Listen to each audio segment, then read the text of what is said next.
People, another week, another episode, and we are somehow all the way to the penultimate of this season 7, episode 6, Beyond the Wall. And I've got a lot of thoughts about this episode, but Pat, before we get started, what is it that you have to say for the people? Hey, listen, Dom, I think you and the Talkin TV family that's talking Thrones with us here tonight will agree with me that this episode proves that we're beyond regular intercutting storylines. We're basically all linear. Um, this is straightforward, start Yeah, from finish. straightforward as it can get. All of that and more on today's episode of Talking Thrones.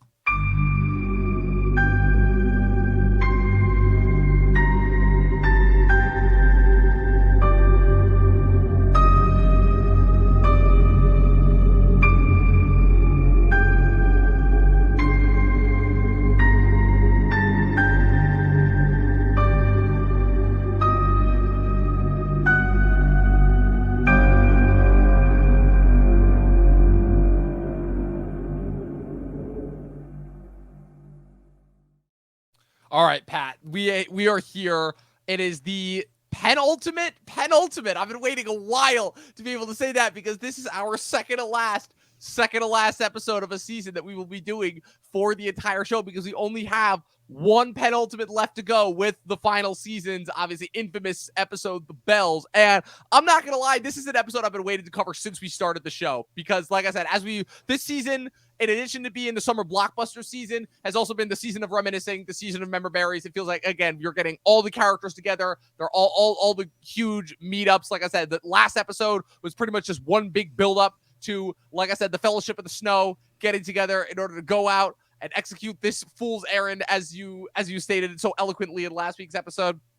And so now we are here. This is it's a reminiscence of a lot of ways. You know, you have Alan Taylor back directing this episode. Alan Taylor, who directed a decent amount of episodes between the first two seasons and kind of helped to forge the show visually into what it was going to look like. He directs this episode. And like you were saying, it's fairly linear as far as it goes. Like I said, the majority of the episode, you're spending time north of the wall with the crew as they're on their kind of trek to find this one lone what's called undead soldier out of the massive horde. And obviously, this is the episode that famously got the most amount of criticism of the entire show for, obviously, again, all of the plot discrepancies, all the plot holes, all the kind of problems with it. But you brought up something before the show Dom, that I think it's pretty straightforward. They do some hiking in the snow. They get their little zombie guy and they go home. Pretty straightforward. I think we could wrap it up for this week. Oh yeah, definitely. There's not at all anything else that happens after that. No, but seriously though, you brought up something kind of interesting as far as, again, like we were talking about since the first episode of this season, and by that I mean season 7, which is kind of people's problems with the pacing of the show overall, specifically this season. And so what was it that you brought up? No, I think we were talking about this before, in the pre-show, and essentially the pacing of this episode. It's because it all takes place in a singular block of time.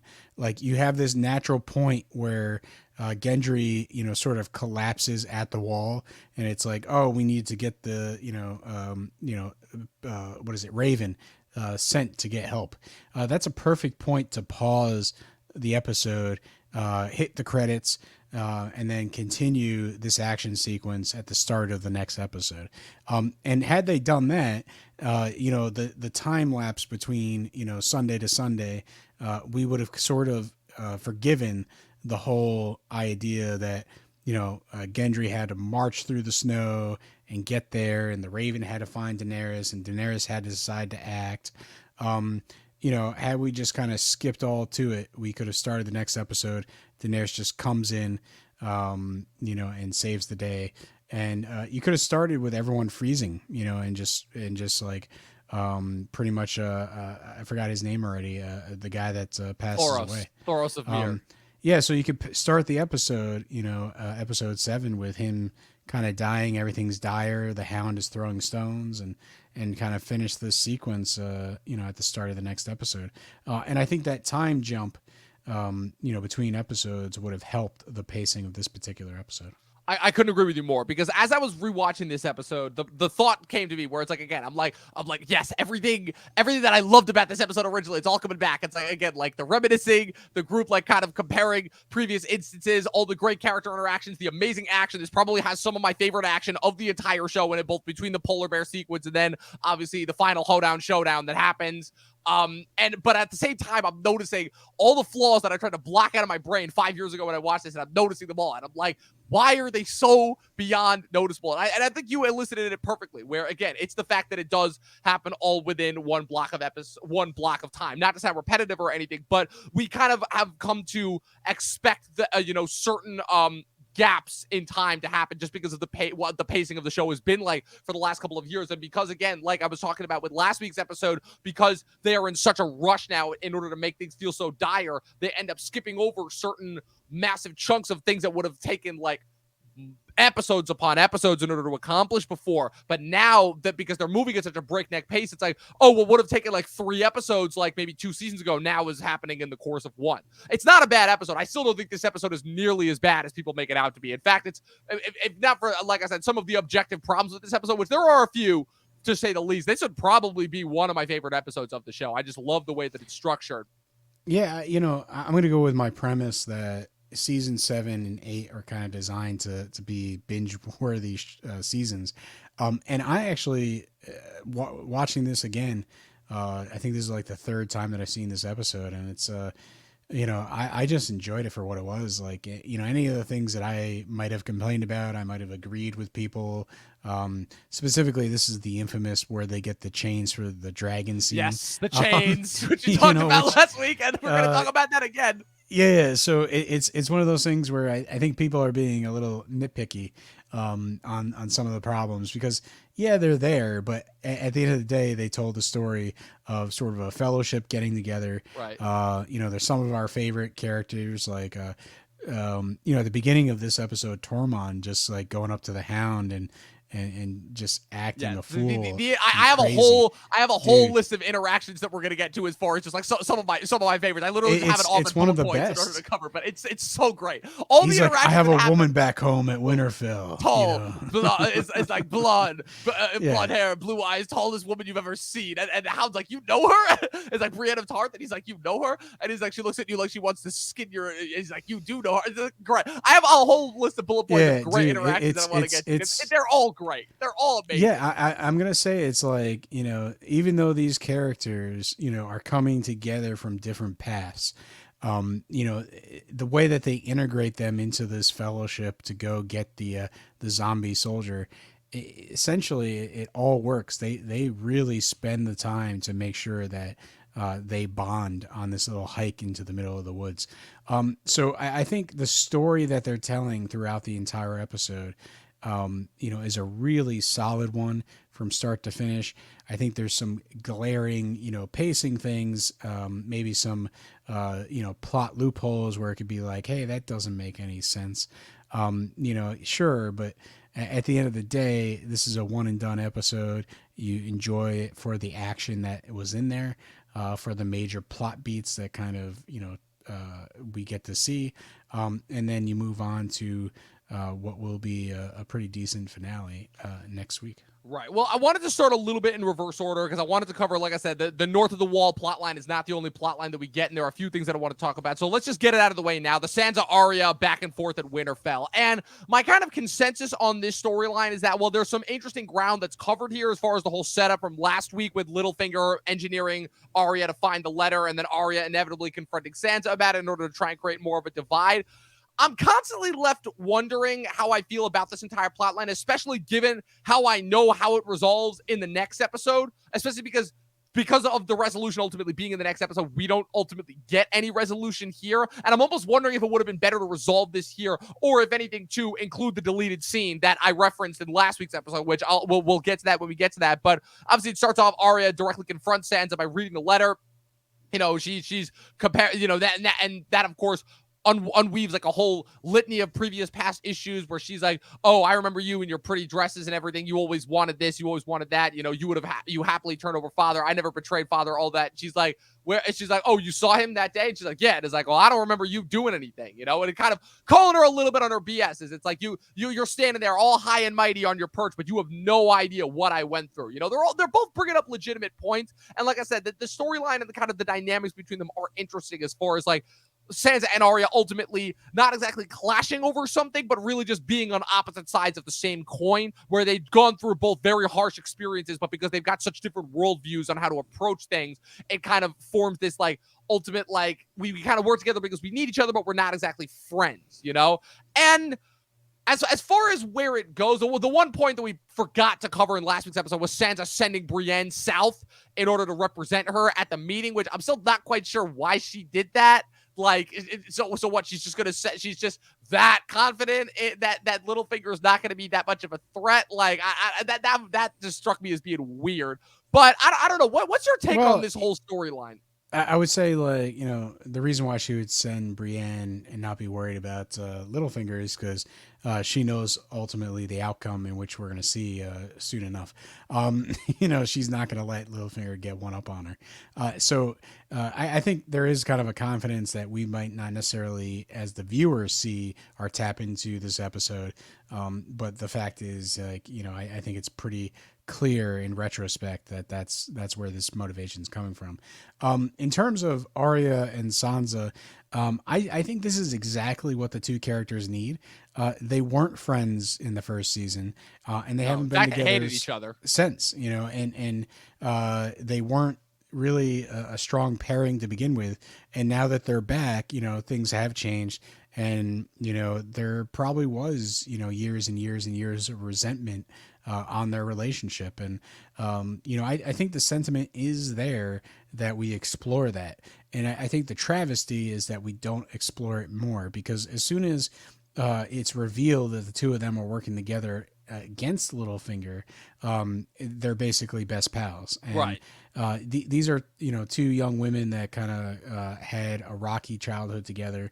Like, you know, obviously Arya was the tomboy. She was the, you know, the princess, the love-stricken princess.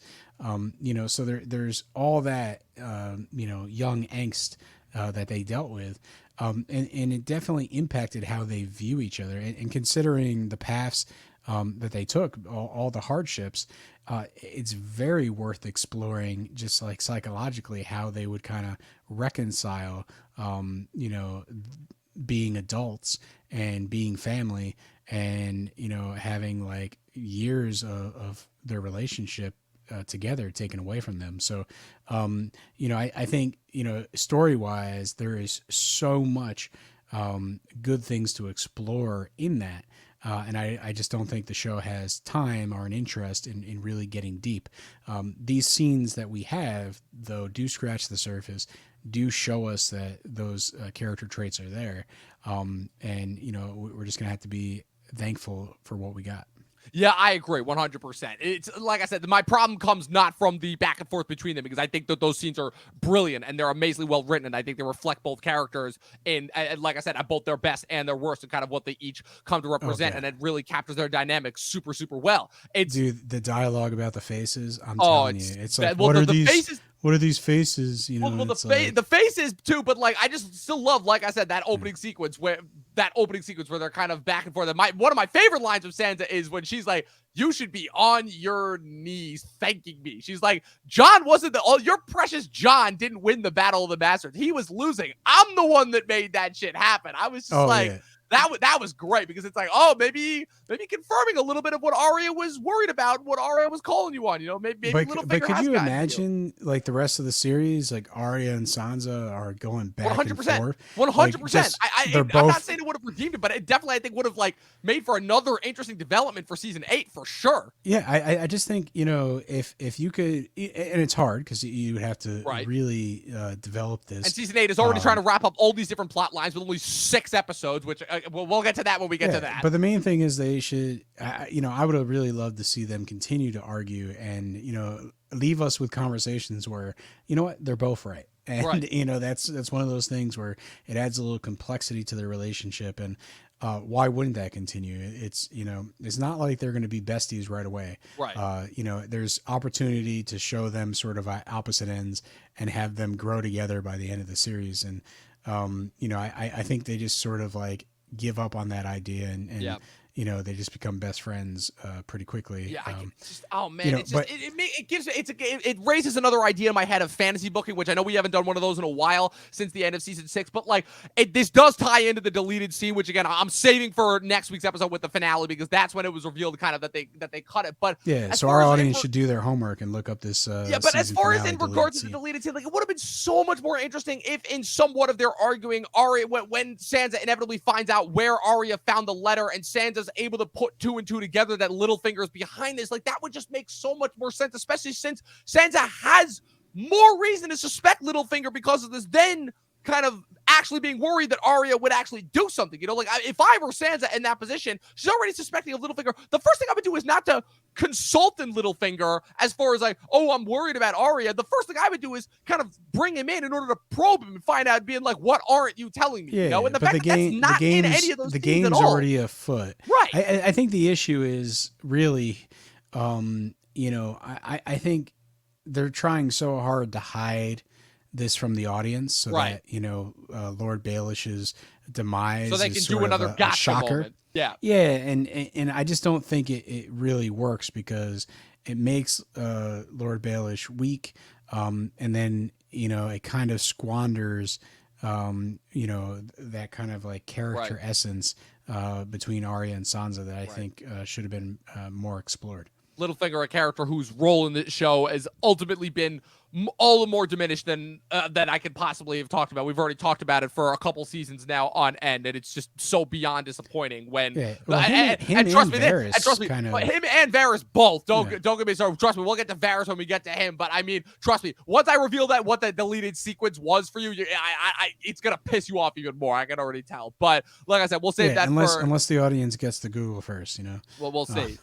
we shall see. Look, half the audience probably already knows what the deleted scene is, so we'll ultimately have to see. But the only other scene that really happens before we get to the fun stuff above the wall is the stuff between Tyrion and Daenerys before she ultimately takes off with the dragons, which it's weird to say the least, when kind of they're talking about, like, Jon and Tyrion once again trying to pass off his own knowledge as what's it called, as ancient mystic knowledge, whatever, and then kind of how that ends up coming into, it's like, oh, Tyrion is almost like planning for Jon and Daenerys to have kids so they can plan for the future of Westeros, when he kind of breaks it down. And Daenerys is rightfully, I mean, I don't know if she has the right reaction. Her reaction, it just seems to be instantly to everything that Tyrion does this season, anger. But like, I would be more so just confused, because I'm like, what? Like, we haven't even won the war yet. You're already planning out for this? Like, I don't know. It just ultimately reeked of, it's like, okay, we got to give Tyrion's contractually obligated to appear in every episode. Peter Dinklage is contractually obligated to appear in every episode. We have to give him something to do that builds up to, like, I personally don't understand why you don't just have her walking up to the scene with her and him walking up to the dragons right before she takes off. Like, in my mind, you don't need any of this extra stuff. But I don't know. What's your take on it? Listen, I think it is something that, his character would think about. They're trying to basically have her come in, conquer Westeros, and also restore some sort of semblance of peace that lasts, thousands of years. Whatever, that's at least the great idea behind this conquest. And so, I don't think you look at just one step at a time. I think you look at the entire picture to see what's going on. And, I think it is a serious question. It matters in Westeros. It matters in this world, marriage and kids and all this stuff. And, hey, listen, like, worst case scenario, if it no longer matters, if Daenerys is coming in and that's one of the things that she wants to change, then, she has to still consider what her actions are in order to achieve those goals. So I think there's a certain semblance about, the long game that is conveyed in this sequence, and really, what is Daenerys's vision. It also serves as a little bit of probing, like, hey, we're trying to serve your vision. What is that vision? Wink. You know, like Varys has been complaining recently that she's kind of a little bit of a loose Loose cannon. cannon, and, yeah, and the fact is, like, it's sort of like Tyrion, testing the boundaries and seeing if she lets something slip. Tells him what's going on internally. So I think the scene is kind of small. It's not really big, and I wouldn't read too much into it. But I think it kind of generally fits the theme of the conquest.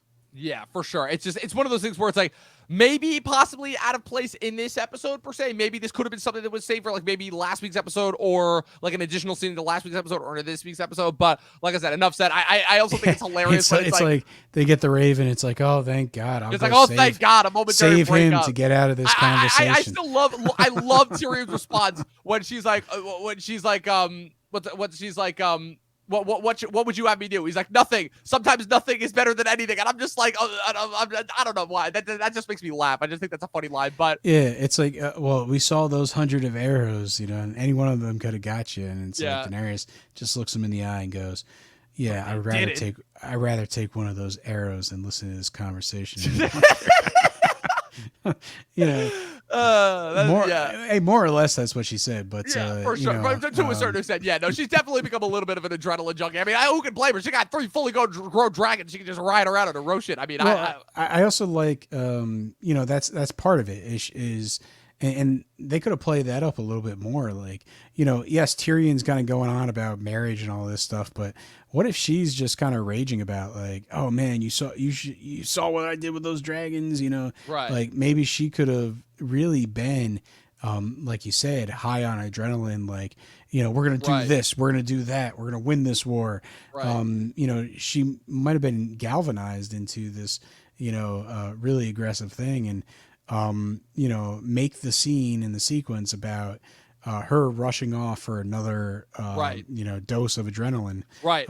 Which, and if anything, would have built into, obviously, the inevitable tragedy that happens north of the wall even better, where it's like, okay, now she actually suffered the consequence where she may not be harmed, but one of her 3 dragons, one of her children, dies as a result of this whole thing. Suffers a fate worse than death, if you want to go further than that.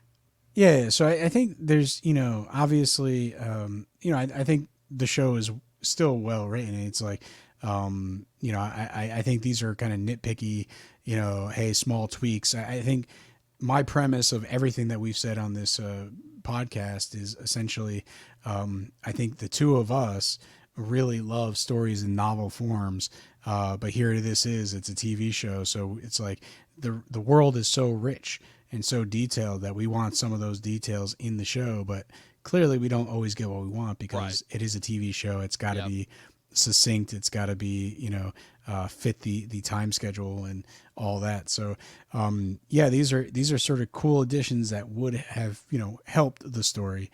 But who knows? It might not have played perfectly in a TV format. Right. Who knows? But let's get to it. Like I said, we've been playing it off long enough. We talked about it at the beginning of the episode. Let's get to the actual Beyond the Wall stuff. So I just have a list of just some of my favorite interactions that happen as they're going north. Obviously, it starts off Jon's trying to console Gendry. And he's just like, he's like, you ever been north before? And he's like, I've never even seen snow before. And Tormund just being like, you got to keep moving. That's the key. Walking's good. Fighting's better. Having sex is the best. And then he's like, I'm finally glad to be north. I can breathe again. He's like, I can barely breathe in the south. He's like, you've never been south. I went to Winterfell. And he's like, that's the north. And like, just bringing back more of the back and forth between like what northerners in south of the wall regard as the north versus what the wildlings regard as the north. That I thought was great. It's being true to the characters, and again, they all come from different walks of life, so it's bringing them together, and half the fun is seeing how they interact. And I think Gendry, finally looking at the Brotherhood and be like,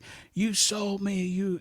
And then the Hound kind of said, "It's like, yeah, it all worked out, didn't it? It's like this guy's died 6 times here. He hasn't." Yeah, well, the best describes it like, I'm the best part, it's like leeches all over it. It's like, doesn't sound that bad to me. Yeah, you sold me to this woman. She stripped me down naked. Was she naked too? Like it's. Oh man! I don't know. And then how Thoros leads up the conversation. You still mad at us?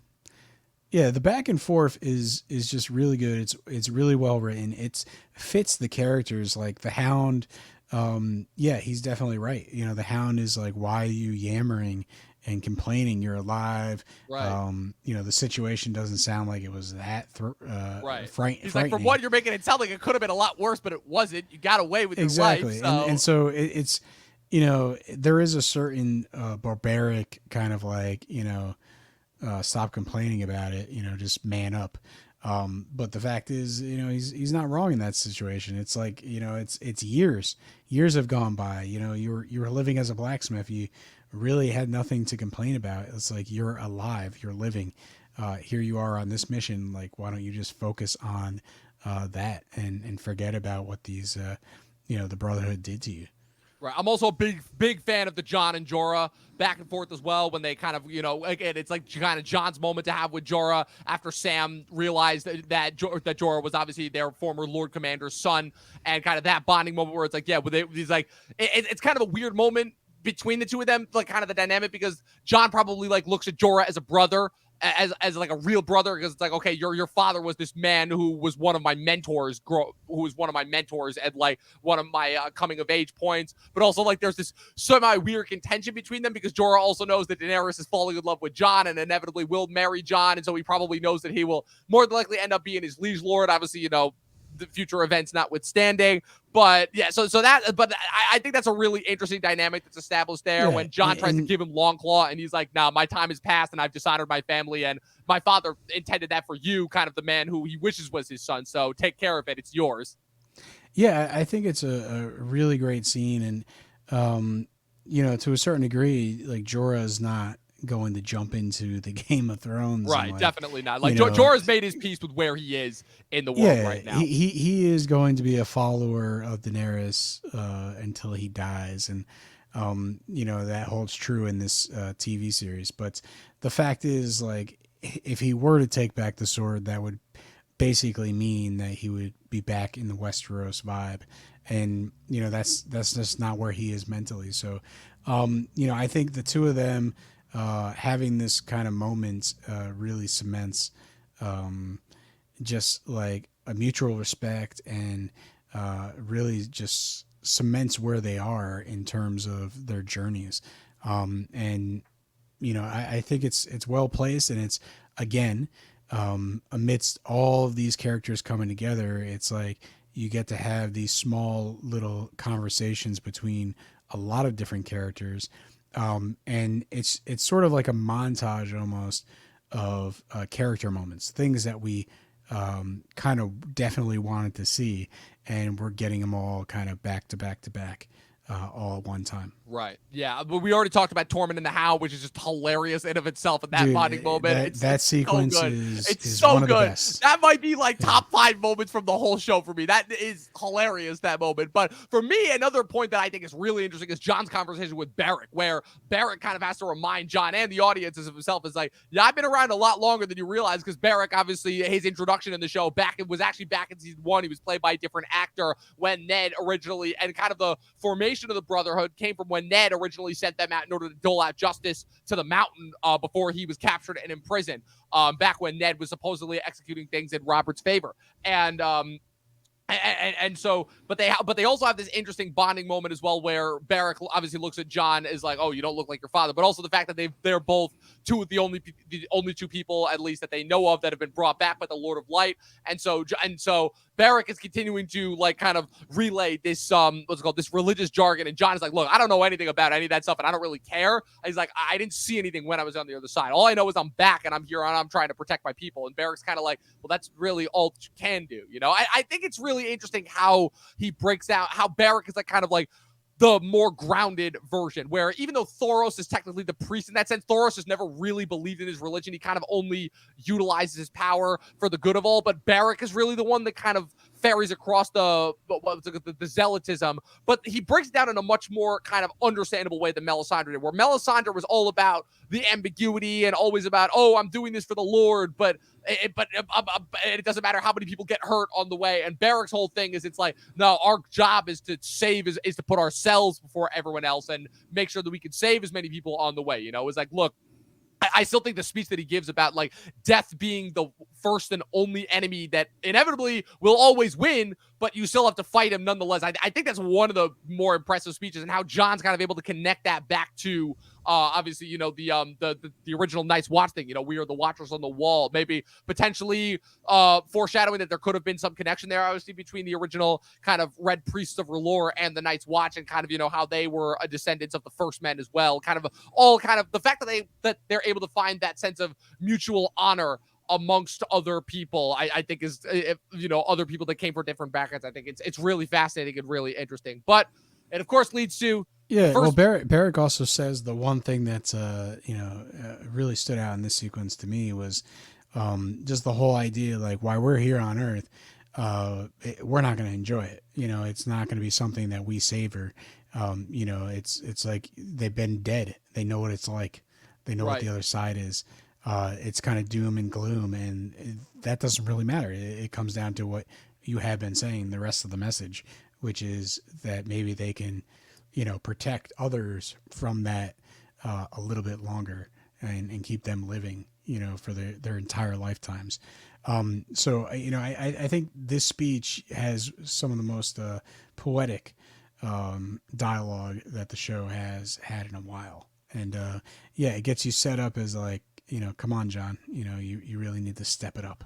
Yeah, 100%. So again, that's another one of his teachers, Barrick. Yep, Barrick Dondarrion. He's still teaching Jon Snow. Still teaching Jon all to the same. So what is that the list? So that we have Jeor Mormont, we have Maester Aemon, we have Sir Alistair, we have what's his name? Corin Halfhand, we have Mance Rayder, we have Stannis, we have what's it called?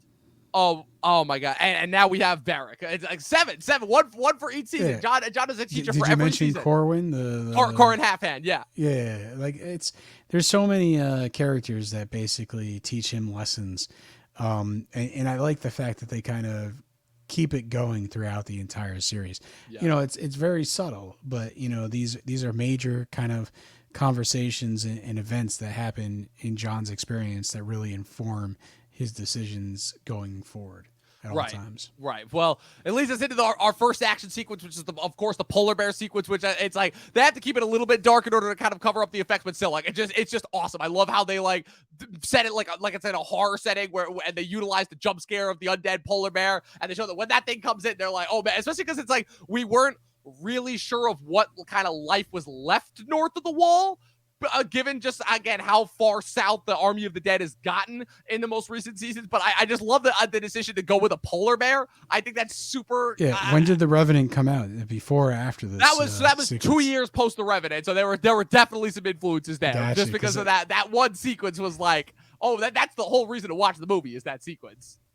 Yeah, dude, it reminds me so much of that movie, and they were just like, yeah, we want The Revenant, but with blue eyes, fire swords, and missing chunks of skin. Yeah, I love when the fire swords go up immediately. Well, I'll say first, right off the bat, that my sympathy goes out to all of the poor wildling red shirts that are with them, because for the longest time I thought it was just gonna be the 7 of them, but no, there's a couple of wildlings that are with them, and you're not really sure like the exact number of them, but like you just know instantly that it's like, okay, these guys get no lines in the entire episode. Oh, they're all done for. None of those guys are making it out alive. And I just feel, I think it's like they lose 2 guys here. I love the one scene where it's like they run out in order to try and find him, and they just find a patch of blood. I thought that was like, oh wow, that's all that was left of him, but then he chucks him in. Although the one thing I will say, I know that the Hound is mortally afraid of fire, but like he just stands there when the bear is coming right at him when it's lit on fire. It's like, come on, dude. Like, what are you doing? And it directly results in he's traumatized, right? He's kind of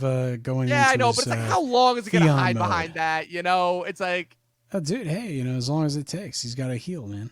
Yeah, well, anyways, Jorah gets the killing shot, and I think it's particularly hilarious when Barrick bends down and they cauterize the wound, and he's just like, you feeling all right? He's just like, I just got bit by a dead bear, and he's like, yes, you did. It's like, funny old, and they're just like, funny old life. It's just like, I love how they've just gone through so much crazy shit. They're just like, an undead polar bear that we just lit on fire. It's just another Tuesday, I thought that was pretty funny. But so then what's it called? You have the brief moment with Jorah talking with Thoros afterwards, and once again, kind of reminding us like, oh yeah, these two also have this shared history. They fought together on the Battle of Pike, and it's kind of we're not quite sure, but it's like kind of like again, like it's a little bit of a send off to Thoros, where Thoros is like, yeah, I never really kind of expected this grand legacy. My whole thing was just to kind of just be drunk and and that's pretty much it. And he's survived, seen and undergone all this crazy shit. Like he led the attack through the initial breach on Pike, waving the flaming sword, and everybody thought that he was this crazy, awesome badass. And he's just like, I was so drunk, I couldn't even. He's like, I was so drunk, I couldn't even remember it.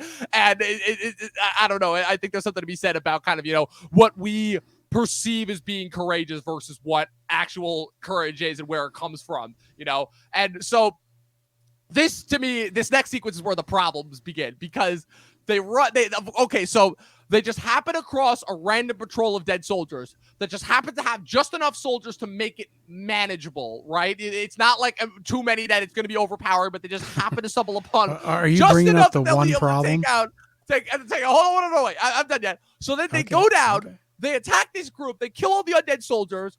So this is where ultimately the Phantom Menace effect comes in, where Jon kills the White Walker with Longclaw, and all of the undead soldiers just immediately spontaneously combust and fall dead around them, except for the one. There just happens to be just one where it's like, okay, so we obviously are led to assume that this White Walker is the one that created all the rest of them, and so that turned all the rest of them undead, which is why when they kill him, they'll kill all the undead. It's giving them an easy out so that way later on they're like, oh, so all they have to do is kill the Night King, and then every undead soldier and White Walker will be vanquished. I'm like, okay, yeah, but that doesn't really explain why Bob was going with that pack. Why there's one exactly. So it opens up a litany of problems where it's like, okay, so that just happens to be the one White Walker that wasn't turned with him, and he's the only one that's left.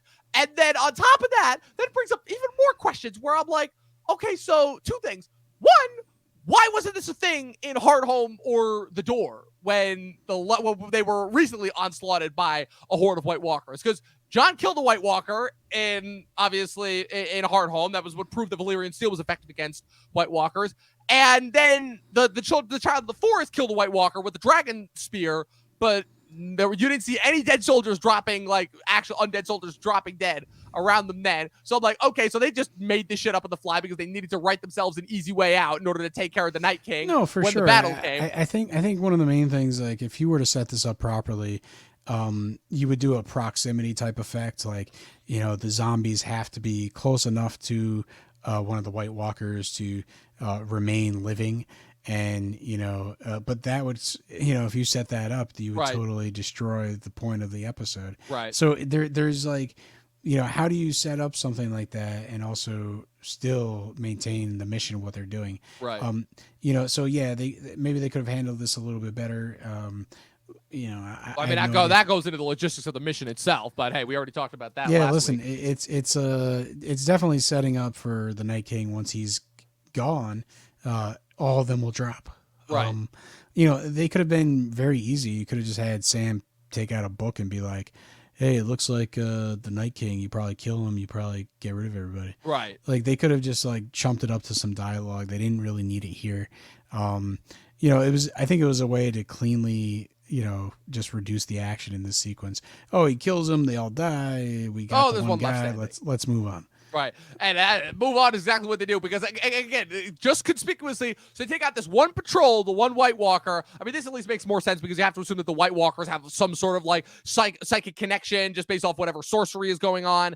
And so the minute that they take out the patrol, they take the one guy captive, they look up, they see a massive snowstorm in the distance. They're like, oh, crap, they're coming. And isn't it also, like, a little bit of the scream from the guy they captured? Like he kind of screams, right? Something like that. Like it's screaming, and they're trying to shut him up or whatever. But yeah, but we don't know how far away the rest of the army of the dead was. We don't know how far out that patrol got. The geography of it, I think, is a little bit confusing as far as how they set it up. But then, so this leads to, again, like not necessarily a great plot development where it's like, okay, they're gonna tell Gendry, it's like, oh, the army of the dead is coming. Run to Eastwatch, get a Raven to Daenerys. She's our only hope now. Where I'm like, okay, so I'm assuming that the reasoning behind this is because they know that they can't all run back to Eastwatch because they'll have an army of the dead on their backs and the chances of them all making it back will be significantly smaller. But A, I mean, doesn't it not necessarily matter who makes it back as long as somebody makes it back with the undead soldiers that they could show it to Daenerys? But also, B,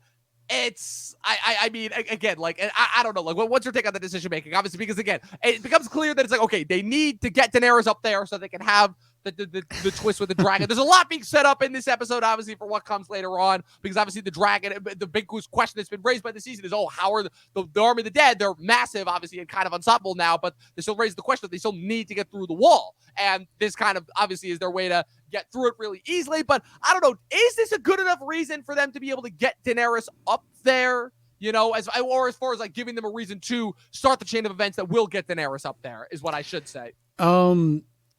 Listen, you know, I think it's one of those things where, do you want it to be a little more seamless? Yeah, likely. But I think I'm fine to roll with it. You know, it's like, hey, we're potentially surrounded. Gendry, you know, just get out of here as fast as you can.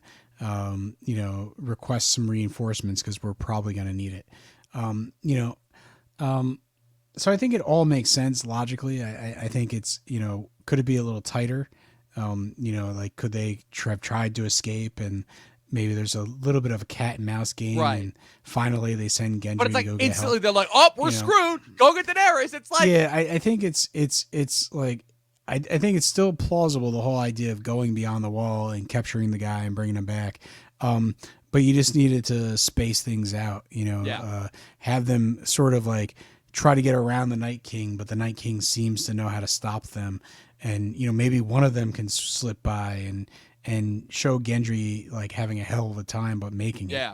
You know, so again, it's exactly it's because like, he covers that ground that they cover, because they make it seem like in the first half of the episode that they're covering quite a bit of ground, and then Gendry covers that all within like what, a scene, not even, but forgetting the fact that it's like, okay, if you're running that fast in temperatures that are that cold, your lungs are going to fill up with fluid because of how cold it is, and you're going to drown in your own lung fluid. But hey, that's just getting into like more logistical science. I learned that in a movie that I saw around the same time that this was dropping. But yeah, so I think one of the main things is that, you know, obviously the distance could not have been that long. It's like over the mountain and through like one woods, and then there they are, grandpa, you know, Night King. To grandmother's house we go. You know, but like the main thing is, hey, listen, it's like these things could have been resolved if this storyline had more time. So if this was like one of those like mini movie episodes where you had an extra like 20 minutes tacked on and you had a couple extra scenes to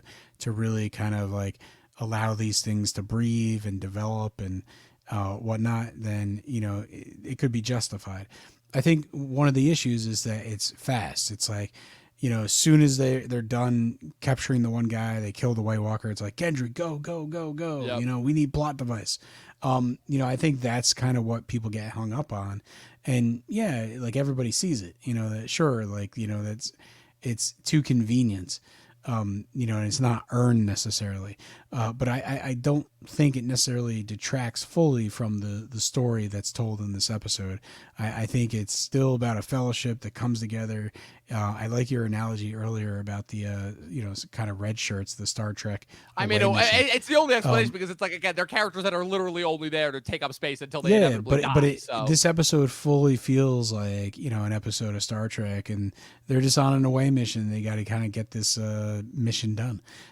So it's one of those things where, like, I think overall this is a great idea for an episode. I think there's a lot of ups. Yeah, and there's some downs, and, you know, maybe it borders on nitpicky or just like a little bit of disappointment. But at the end of the day, I think, you know, for the ambition of the episode, a nice action set piece, I'm going to personally defend the episode and say that, you know, yeah, we should discuss these points, but overall, I think you can overlook them. Yeah, for sure. So obviously it leads to the sequence at the lake where they're all running, and this establishes another thing that'll inevitably be kind of broken by the end of the episode, which is the fact that it's like, oh, the White Walkers, they can't go on water. And I'm like, okay, so that's a reasonable thing. So was it they couldn't walk on water, or the ice was not well, the whole thing enough? is that, so the ice wasn't frozen enough, so they managed to make it to the center of the lake, and the whole thing is that the White Walkers, or the army, that they tackled that one red shirt in, and that caused the cracking, and then they fell fell in, and so they couldn't cross over, and they clearly, it shows that like they couldn't swim because I guess, and this is seen at the end, like right when the dragon lands and starts blowing shit up, and you start seeing them kind of fall through the lake. It's like I guess they kind of lose all mass. Because again, they have no mass because they're all like, dead, rotting meat and bone. So they don't really have any mass to be able to swim. So the idea of them not being able to move in water makes sense. And it also acts like a good plot device in order to like kind of give our characters a good enough reprieve from the action as well. I like that sequence too of where they're kind of all just standing there on the rock, kind of stranded there as the army of the dead is just surrounding them, just staring at them, just staring them down. It's kind of unsettling in that sense. And then the next morning, obviously, they wake up. Thoros is unfortunately passed during the night from his wounds. This is obviously also to set up the fact that it's like, okay, Beric, no one's there in order to bring Beric back this time. I love the scene too where it's like the Hound is going to drink the rest of Beric's of Thoros's meat or whatever was in his alcohol bottle, and Jon grabs the bottle from him and pours it on the body so they can light it up. Yeah.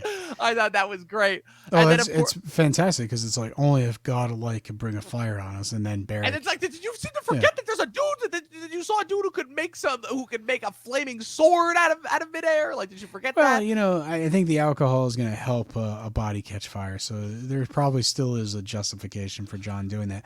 One of the things that Well, I was directing that at the Hound more so, but well, yeah, but one of the things that I'm thinking about, and I'm talking about all this nitpicking stuff. The Night King has these javelins, which are really, really, really, really effective. Why is he not going to throw them? Exactly. One or two of them out and throw them at Jon Snow? Right. Like, he could probably, with his aim being as efficient as it is, he could probably, take out a couple of our favorite characters. Right. I again, there's some really crazy plot armor that goes on in this sequence as well. It's one of the most unforgivable things of this entire episode. I'm like, you cannot expect me to believe that 4 of those motherfuckers, one of them was with a flaming sword, which clearly can't move around as manually as he wanted to because that shit is actually on fire. That's a practical effect, so he clearly can't wave it around as much because otherwise the fire's going to go out. And you cannot tell me that the 4 of them on a rocky ledge are able to hold back an entire army. I mean, I get it. It's supposed to be like, oh, they literally have minutes before the dragons show up, but like, come on, man. Well, I personally, I was into it, but the thing I'm is, into like, it for sure. It's awesome, but when you're, you have to suspend, what you're not believing. And I think now that we're sort of in a review and critique mode, we are seeing all these kind of problems. And, it's one of those things that's a shame because had this been a tighter sequence with less to scoff at, everyone would have just been like, oh yeah, of course, that episode Beyond the Wall, that was amazing. But there's just, so many things that you can sort of pick at. And, it's, like the thing with the javelin, it's something I just thought of like 20 seconds ago. And it's like, man, the guy has perfect aim. Like, how are you going to set up the Night King with perfect aim when he has a bullseye in the middle of the lake? Amazing aim. Like, I'm sorry, like the way that he lined that shit up when and it's funny because you think that he's going for the easy target with Drogon, who's on the ground, but no, then the camera arcs up and you see Viserion flying through, and he decides, no, I'm gonna make it difficult for myself. I'm gonna go for the flying dragon. I'm making a challenge. Yeets it, hits him right in the shoulder too, and it's like. And like just all the blood that comes out. Oh like, God. That effect that was is one of the best. That is grisly, like, to say the least. I've kind of been saying that the dragons are kind of to me throughout most of this series, but this particular sequence, special effects team. Oh yeah. They were on point because to me, just how cool it was to see this dragon go down. And just the devastation, that kind of Drogon like roaring to it as it goes down, like as it's crying in pain, and it's brutal. I will say that like for all of the ridiculous plot holes that this episode goes through, like Viserion's death is probably one of the most effective deaths of the entire show for the simple fact of to some extent, even though it's a fire-breathing dragon, it's still an animal, and animals inherently have a much bigger innocence factor than humans do because they don't have the ability to process rational thought. B, it's the fact that we've spent so much time growing with this dragon. Obviously, we've known it since it was a baby, that we kind of are still able to remember those times when it was small and not like a giant killing machine. And so obviously we feel for it in that sense. And also C, obviously with the benefit of hindsight, knowing what happens to it after the fact that it doesn't get to just rest peacefully at the bottom of that lake, but instead it gets dragged up and brought forcefully back to life in order to be used as a weapon and by this undead force and ultimately robbed of any source of life. Like, that just makes it so much worse as well, where it's like, oh, not only do we have to watch this thing die, but we have to watch this thing now resurrected and uses the ultimate killing machine, where now instead of serving the armies of good, it's serving the armies of evil, you know? So that in of itself is painful. What about the chains? What about the chains? We'll get to that. We'll get to that in a little bit. But dude, I'm sorry. I just figured it was time for a segue into not quite that part of the episode. But we have a couple more things to cover before we get out of here. So obviously, the Hound throwing rocks at just like, okay, so you ultimately deserve everything that you're gonna get. Tormund getting almost dragged into the lake. Then rescued at the last minute. Like, that is some of the strongest plot armor I have ever seen. Yeah, like, Daenerys looks at that and goes, damn. I think it's the fear of facing the army of the dead. Someone as strong as Tormund, and here he is, he's being taken down, he's fighting them off, and he's whimpering like a baby, save me, you know, like. I wouldn't even say he was doing that. I would say he was just like gasping for air because they were choking him as they were bringing him down. Yeah, but he basically had one of those terrified, you know, calls for help, and we've never seen Tormund in that position. And you know, to see like just how many members of the dead it took to get him to the ground, the fact that two of them are popping out of the water trying to drag him in, you know, he's one strong dude, and you know, it's these zombies are relentless, right? And even he is kind of crying for help, whether or not, you know, you think it's as desperate as I thought it was.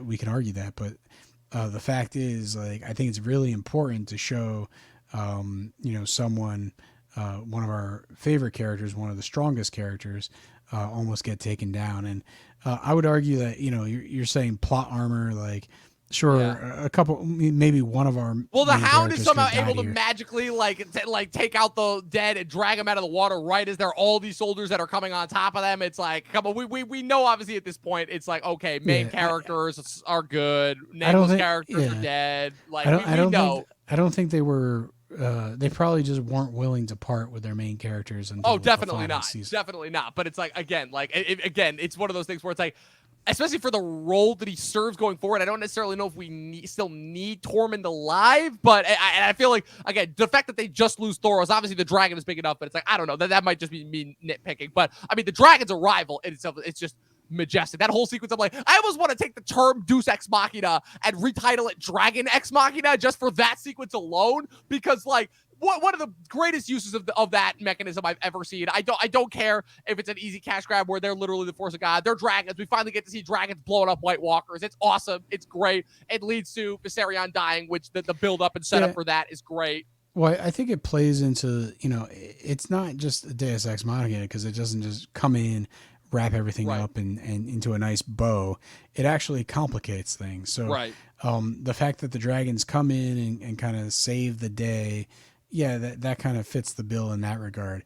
But the fact that Viserion gets killed and gets raised into a evil blue dragon, you know, that's going to have implications for the rest of the series. Of Jon, I, for the life of me, have been trying to figure this out. I have no idea why Jon doesn't get on the dragon immediately. You know, like immediately. Like I get it. It's like, oh, he sees the one soldier coming and he's got to like make room for them, but he keeps fighting. I'm like, does he think he's going to make it to the Night King here and like stop the war? Like, what is the thought process that is going through his head?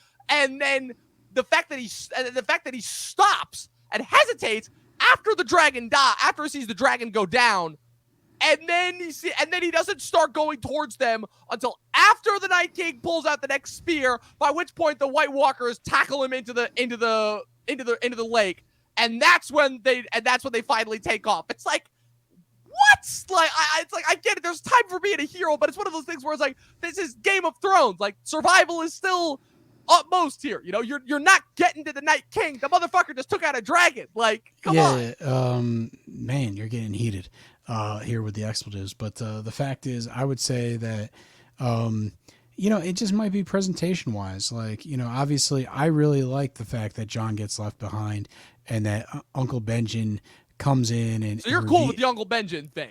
I'm 100% cool with that because like John never really got to know what happened to Uncle Benjen. I mean that is fair. That is fair. And he finally gets to see him. He's like, oh my God, you're alive for all of that 3 seconds. Is it kind of the way that it happened a little bit cheesy? Was it forced that John got left behind? I kind of agree with you in that sense, but it's overall the thought that counts. Like the fact that, Uncle Benjen, who's sort of been this recluse, only kept alive through the magic of the first men. He comes in to give John his escape route, right? His escape plan. So Uncle Benjen might be the Sylvester Stallone of this TV series. If anyone's watching those movies, you know what I'm talking about.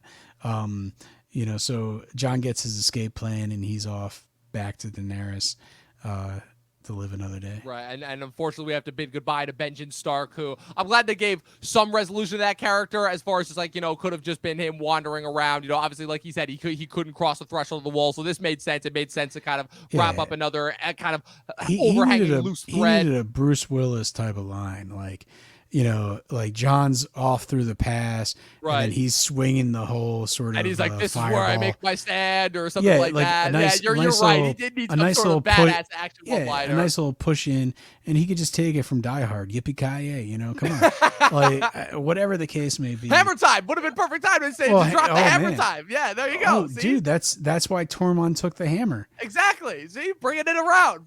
So that's like, called paying off the Chekhov's gun right there. Yeah. So a javelin takes his little mace out of the way, and then he picks it up and he's just like, hammer time. Exactly. Boom. That's your end credit moment. No, perfect. I'm joking.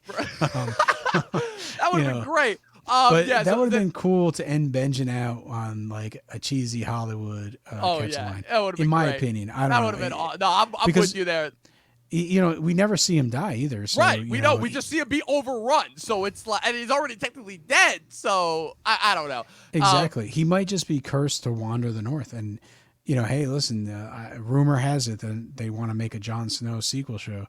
Who knows? Benjen could be in it. Right, he could find like what's left of Benjen's corpse. Like maybe just like his upper body is just like there, and it's like help me. Well, no, I would say like maybe the dead just overran him, and like we're still going after John, and they really didn't pay him any mind. Yeah. There could be, listen, if you could bring Michael Myers back for 8 straight movies after he gets like decapitated. Look, we already spent Chris and I already spent all of last year watching every single Halloween movie. I already tirelessly tried to figure out how they keep bringing it back. It's just better. Oh, that's on the YouTube, the Talkin TV. Oh yeah, all 10 movies that they did? I don't know. I lost track. Halloween Kills was so bad I wanted to instantly forget about it. So. I'll have to go look it up. How you guys thought about Busta Rhymes being in a? Oh, it was amazing. Movie. It was incredible. Are you kidding me? The way he kills a dude with a tripod. I'm like, this is one of the greatest things I've ever seen. So.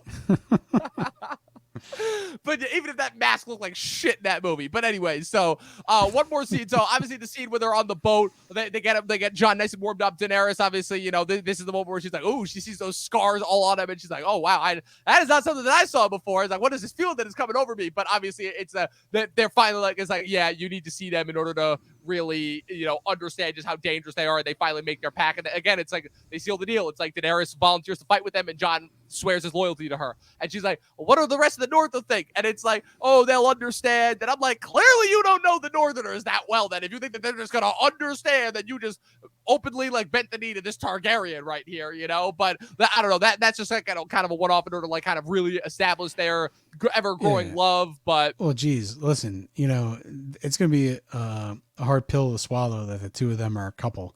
Oh yeah. And then it's going to be even more devastating when they realize that they're related.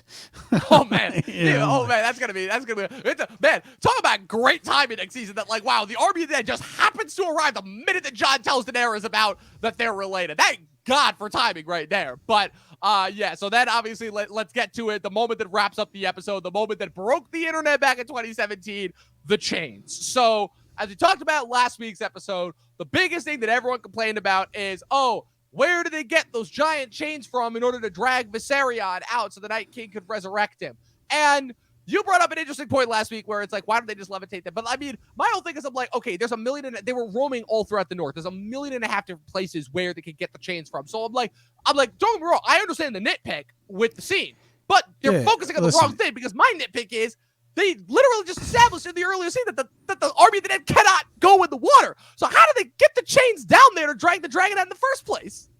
It's like a claw machine in a diner. They just kind of dangle it a couple times. Claw. Yeah, exactly. Like, a couple of the dead walk up. They give some of their fingernails away, and then they get a chance.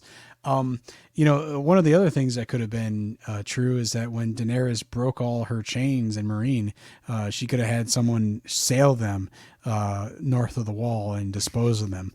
If you're going to get rid of a lot of metal, you got to kind of swipe it under the rug. So just you know what I mean? Throw them north of the wall. Nobody cares if nobody lives up there anyways. Whoops. Yeah, you can't put people in chains if you don't have them laying around, right? So I think it's just they chose the wrong spot to dispose of them when they were freeing the people of Marine. I mean, the biggest thing obviously is like, it's like there was still the leftovers of the fleet that was left at Hardhome, but it's like, yeah, but they took that fleet when they sailed away. They still made it to those ships and they sailed back to the wall back in season 5. So that's not a viable option. But I'm like, look, it's like my biggest thing is I'm just I totally agree with you that the chain thing is not the. It's not the end all be all that everyone's made it out to be. Like I said, I thought a lot more grievous errors in this episode. Other than where do they get the chains from? You go to Daenerys and Jon, they have their scene, and then you kind of come back and they have the chains. So time has passed. Yes. We understand that that's the case. And I think it's one of those things where it's like, I think the audience can understand everything that happens in this episode because it is tightly edited and put together well. I think the thing is that, it's pacing wise and just like connective tissue wise, maybe things should have been thought out a little bit better. There are some, questionable nitpicks here. Maybe rise it one level up. Right. But ultimately my assessment is this is still a fantastic episode. I agree. You're basically bringing us into what the show needs to do, which is the dead versus the dragons. Right. Setting us up for the end game. Yeah. So, this episode did everything it needed to do for me, which is hype me up for season 8. Right. I agree. I was hyped coming out of this episode to be like, oh, this is what we're in for. Oh, hell yeah. And I just love that, again, the internet in 2017 was so spoiled that we literally just saw the ultimate enemy, the Night King, bring back an undead dragon. So it's like, wow, we know that at some point in the foreseeable future, we are going to get a battle that involves an undead dragon that can dragon breathe versus blue dragon, fire. baby. And all they can focus on is, but where do they get the chains from? Like, just if that doesn't reveal like the problem of the internet, then I don't know what does. It is kind of a weird question, a little bit. It's a weird. Little bit. Because all he had to do, the Night King just stands over the river and goes, boom, gets into a T-pose. And the dragon can just, raise itself. All he has to do is the Jesus pose. That's all he does. But yeah, look, like I said, it's all of that. Like I said, we broke it down. We did it. No chains required. No chains required. And I think that's a perfect place to end the episode. Like I said, it's a flawed episode, but it's still a fantastic one. I think one of my favorites of the whole show. One of the most gangbusters and again most important episodes of the show. That was it. Season 7, episode 6, Beyond the Wall. One episode left of season 7, and then that's it. It's the final 6. We're almost there, Pat. Can you feel it? Can you feel it? We are almost done. It's baffling to me how much ground we've been able to cover, Pat. Where can the good people follow you on the interwebs? Hey, listen, go to Instagram. It's a website. It's actually, someone told me it was an app. It is an app. The web browser is increasingly difficult to get to. The web browser won't let you post to it, which is annoying. But yeah. But anyway, you can go to Instagram at Patrick W. Huber, Huber. I'm posting things there, here and there. So just keep an eye out, and you'll see some cool photos. Awesome. And you can, of course, follow me at Movie Nerd Reviews across all platforms. Be sure to follow the official Talkin TV podcast across all platforms. Be sure to subscribe to us on YouTube. Follow us on Twitch. New episodes are uploaded to Spotify and Apple Podcasts every single Friday. Like I said, we only have 7 episodes left of the entire show. of Talkin' Thrones. So be sure to stay tuned all the way through. We are also going to be covering House of the Dragon and reacting live to House of the Dragon immediately after that drops in a couple weeks. So make sure you guys stay tuned to that as well. And as always, people, 12 seasons in a short film and watch more fucking movies. We'll see you guys next time.